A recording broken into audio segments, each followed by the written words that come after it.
বাড়ি বসে কিন্তু তোমরা অনলাইনে অর্ডার করতে পারো। আমাদের কিন্তু কল্যাণী রোডের আউটলেটটা আবার আগের মতো চালু হয়ে গেছে। আজকে অনেক দিন পর একটু chicken popcorn, fried chicken wings, burger বানালাম।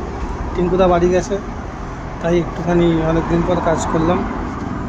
যারা মনে করছো বাড়ি বসে অর্ডার দেবে, তারা কিন্তু সুইগি, জোম্যাটো, ম্যাজিক পিন আমরা সব জায়গায় জিনটা আমরা সব জায়গায় অ্যাভেলেবেল আছি। আর আমাদের 3টে আউটলেট থেকেই তোমরা চাইলে অর্ডার করতে পারো। এছাড়াও কল্যাণী রোডের দোকানটা কিন্তু আগের মতো চালু হয়ে গেছে। যারা অনেকেই আমাকে ফোন করেছিল বা অনেকে জিজ্ঞেস করেছিল দাদা দোকানটা কবে চালু হবে, তো আমাদের কল্যাণী রোডের দোকানটা কিন্তু চালু হয়ে গেছে। আর চা, coffee, burger, pizza, sandwich, momo সবই পাওয়া যাচ্ছে। সমস্ত খাবার কিন্তু পাওয়া যাচ্ছে। তোমরা বাড়ি বসেও অর্ডার করতে পারো। আমাদের ওপরে সিটিং এরিয়াটাও চালু আছে, সেখানে বসেও অর্ডার করতে পারো।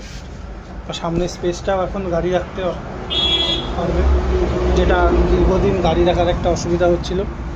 তাই যারা যারা মনে করছো চায়ের বই থেকে অর্ডার করবে, তারা তাড়াতাড়ি অর্ডার করে দিতে পারো। আমরা কিন্তু অনেক রাত